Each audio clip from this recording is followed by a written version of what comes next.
Rebonjour, nous allons parler maintenant logistique avec deux invités. Bernard Piette, bonjour. Bonjour. Vous êtes le directeur de Logistics in Wallonia. C'est bien cela. Ce qu'on traduit en français, logistique en Wallonie. Oui, mais c'est bien en anglais. Très bien. Et de l'autre côté, à ma droite, Christophe Nyon. Bonjour. Qui est le directeur, on peut le dire, ou le directeur d'une société ImoQuest, donc spécialisée dans l'immobilier industriel. La recherche de bâtiments Oui, industriels. voilà. Et d'ailleurs, on vous donne fière chandelle, mais on en reparlera tout à l'heure, puisque c'est un peu grâce à vous que nous nous trouvons ici aujourd'hui, après ce fameux incendie des Halles des Phares de Coron-Meuse. Mais on va peut-être commencer par Bernard Piette. La logistique, on répète à l'envi, avec beaucoup de plaisir et peut-être de chauvinisme, que la Wallonie, c'est la région pour la logistique en Europe, la première région. Est-ce que vous pouvez confirmer cela, ou bien est-ce que c'est un trait de chauvinisme dont les Wallons ne sont pas particulièrement habitués d'ailleurs? C'est un trait de chauvinisme, donc vu que c'est la réalité, il faut le dire, il ne faut pas avoir peur de le dire. En fait, la principale qualité de la Wallonie et sa principale caractéristique, c'est évidemment sa localisation. Avec deux aspects, c'est que d'un côté, elle se situe véritablement donc au cœur d'un marché de consommateurs qui est relativement important, et deuxièmement, elle a les connexions, et notamment les connexions par les voies fluviales, avec les grands ports de mer que sont Rotterdam et Anvers, qui permettent donc justement de pouvoir distribuer à l'intérieur des terres des marchandises que les ports de mer ont de plus en plus de difficultés à traiter dans les ports. En plus, on connaît l'infrastructure que nous avons en Wallonie. La Wallonie est une des rares régions réellement quadrimodales en Europe, donc ça il faut le savoir, où les 4 modes de transport sont présents, et donc avec un aéroport qui est complètement cargo. Vous parlez de la région de Liège plus spécialement. Oui, bien sûr, mais encore une fois, si on parle de la région de Liège, si on parle de Liège Airport notamment, ce sont des infrastructures qui ont un rayonnement largement suprarégional, qui ne se limite pas à la région liégeoise. Mais la zone de chalandise de l'aéroport de Liège, c'est 200 km autour de Liège, toutes zones confondues. Donc ce sont des organisations, des infrastructures et des points de convergence qui ont un rayonnement qui est largement supérieur à celui de la seule région liégeoise. Alors est-ce que, puisqu'on est en crise, on ne cesse de le dire, on pense peut-être qu'on est en train d'en sortir, mais ce n'est pas nécessairement garanti. Est-ce qu'au niveau de la logistique, l'expansion continue malgré cette crise? Alors, il est vrai que très clairement, depuis la fin 2008, le marché est en crise. Et je pense que Christophe pourra en toucher un mot au niveau de l'immobilier. Donc, très clairement, effectivement, il y a une crise dans le marché. À l'exception de deux secteurs, néanmoins, c'est évidemment tout ce qui touche à l'alimentaire, puisque les gens continuent à s'alimenter. Donc, la logistique dans le domaine alimentaire continue à fonctionner. Et aussi dans le secteur santé, donc dans le secteur biopharma. On parlera peut-être de biologistique tout à l'heure. Et là, très clairement, ce sont des secteurs qui, malgré la période de crise, se sont stabilisés. Et maintenant, ce que l'on voit dans tous les secteurs d'activité, c'est une reprise très lente, mais une reprise lente mais certaine des activités logistiques. Dernier aspect, c'est qu'en fait, la croissance de la logistique est toujours supérieure à la croissance du PIB. Donc, lorsque le PIB augmente, les échanges se multiplient et en fait font que le volume de transactions logistiques, en tout cas de flux logistiques traités, eux, augmente plus rapidement que le PIB. Alors, on parlait justement de crise, en tout cas de certaines conséquences de la crise. Vous êtes donc spécialisé dans l'immobilier industriel. On est ici dans un hall qui pourrait très bien convenir à la logistique et qui, par bonheur pour les organisateurs d'enjeux, mais peut-être par malheur pour vous, était libre, puisque du jour au lendemain, Enjeu a pu trouver ce hall pour organiser le forum. Ça veut dire que depuis 1 an et demi, on ne trouve pas preneur pour ce genre de hall, qui est un hall superbe, on peut le dire, et superbement bien situé aussi. Ouais, au niveau de la localisation, il n'y a pas de doute. Le fait est qu'il y a une crise, qu'il n'y a plus de prise en occupation, à l'exception des thématiques dont Bernard parlait. Et ça, c'est vrai que c'est pas la région de Liège, c'est pas la région wallonne, c'est même pas la Belgique, c'est au niveau européen, c'est au niveau mondial. Or, la logistique est tout à fait transfrontalière et dépend totalement du marché économique européen et mondial. Ce n'est pas la même chose dans tous les domaines, donc la crise, on ne la sent pas dans tous les domaines de l'immobilier. L'immobilier semi-industriel, il y a encore énormément d'activités, l'immobilier de bureau, encore énormément d'activités, mais il est vrai que la logistique, le bâtiment a été conçu pour et il est vide depuis 1 an et demi. Et ce genre de vaste bâtiment, ça pourrait accueillir quel genre de marchandises, toutes Tout type de marchandises à partir du moment où il n'y a pas un poids supérieur ou trop important. Maintenant, on peut aussi adapter pour faire du bâtiment frigo. On rajoute des containers frigo. On peut l'adapter pour la pharmacologie, comme Bernard en parle. Et là, ce sont les températures constantes qu'il faut adapter. Donc, ce sont vraiment des techniques à remettre. Mais tout type de produit, tout ce que du mobilier, tout ce que l'on peut envisager, à part peut-être quelques exceptions où on a besoin de ponts roulants parce que ce sont des poids très très importants et les chape de sol ne sont pas conçues pour. Alors, justement, donc ce bâtiment vide, ça vous étonne qu'il soit vide depuis 1 an et demi, alors que franchement, sans faire la promotion, c'est vraiment un superbe hall et très très bien situé. Non, parce que comme Christophe vient de le dire, il y a une crise et ce bâtiment vide, comme il vient de le dire, il y a des bâtiments vides qui restent vides. En tout cas, il n'y a pas de grosses transactions logistiques, en tout cas de prise de location d'entrepôts logistiques qui ont été faites au cours de ces derniers mois. J'ai vu l'autre jour une étude et je pense que sur les 6 premiers mois de l'année en Belgique, donc sur l'ensemble du marché belge, il y a 3 grosses transactions logistiques supérieures à 10 000 m², ce qui est vraiment très très peu. Et comme Christophe vient de le dire très justement, c'est effectivement un marché mondial, c'est effectivement un marché dans lequel les centres de décision ne sont pas du tout ici. Ce qui vient se mettre ici sur des actions opérationnelles, moins des actions stratégiques, mais des actions opérationnelles, et où la stratégie est vraiment décidée autre part. Alors justement, parlons stratégie, hein, c'est un des axes, un des pôles de compétitivité. La logistique, ce n'est pas risqué d'investir dans ce domaine-là qui, comme vous le dites, dépend essentiellement de décisions qui sont prises ailleurs ou simplement d'une crise économique qui arrive ou qui n'arrive pas.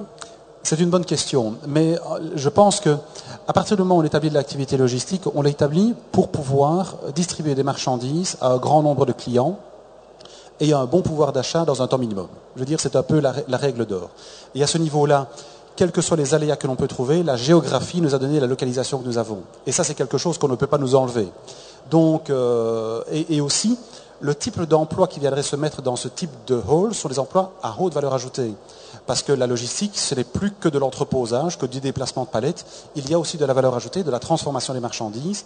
La logistique est une fonction aussi qui se complexifie de plus en plus, où on en vient à du quasi-outsourcing de processus industriels. Donc c'est vraiment un marché très multiforme qui fait aussi appel à de nombreuses compétences et pas uniquement à des caristes ou des conducteurs de chariots élévateurs.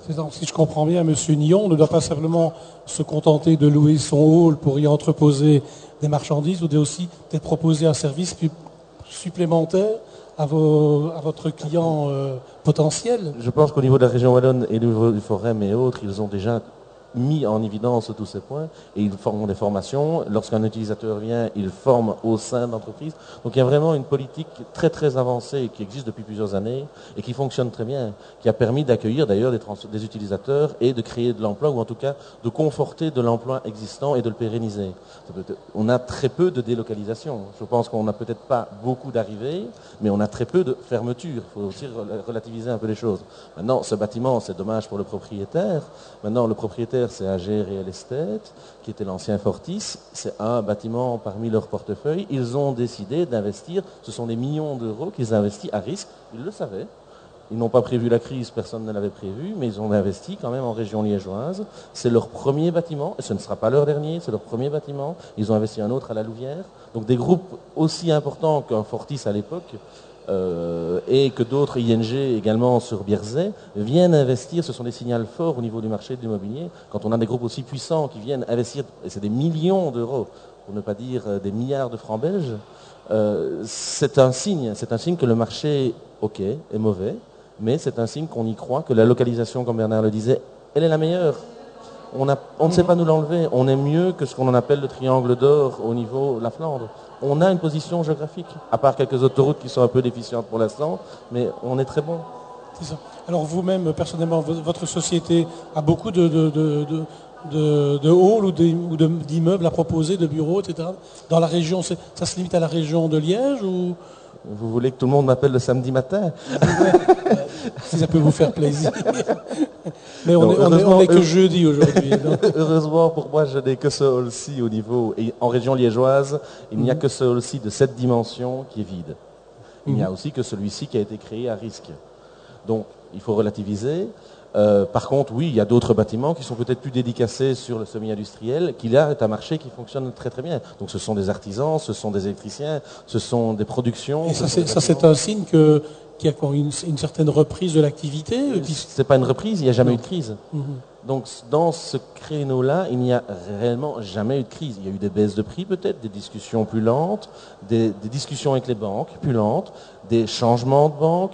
Avant, on allait vers sa banque historique. Maintenant, on va peut-être voir le dossier chez 2 ou 3 banques. Mais au niveau nombre de transactions, et quelque part, moi, mon chiffre d'affaires, il n'a fait qu'augmenter malgré la crise.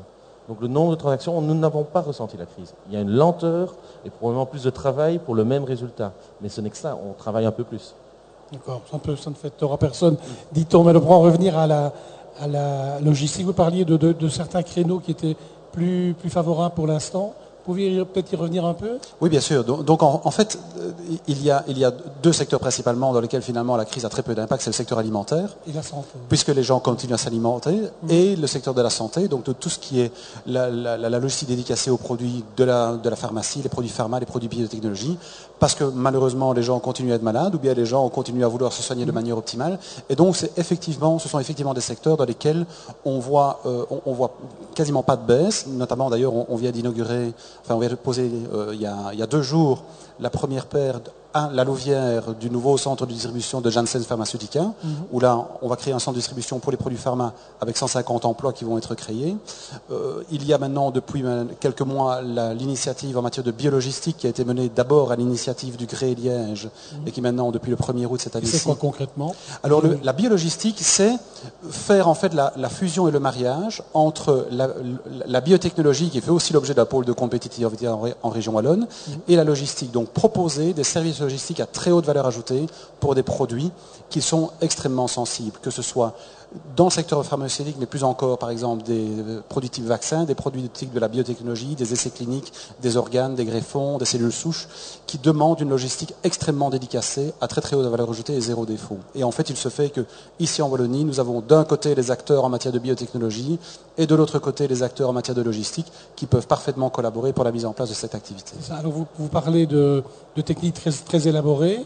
Par contre, on dit aussi souvent que dans le domaine du transport, il y a place aussi pour des emplois, je dirais, avec peu de formation. Alors c'est justement l'énorme avantage du secteur logistique, au secteur transport et logistique, par rapport notamment aux 4 autres secteurs des pôles de compétitivité, c'est qu'en fait il adresse un nombre de profils extrêmement diversifiés. Nous avons fait une étude en son temps qui disait que dans le secteur transport et logistique, il y a plus ou moins 50 profils différents que l'on peut rencontrer, qui vont du col bleu au col blanc, et qui peuvent donc qui ont un potentiel de remettre un grand nombre de personnes à l'emploi.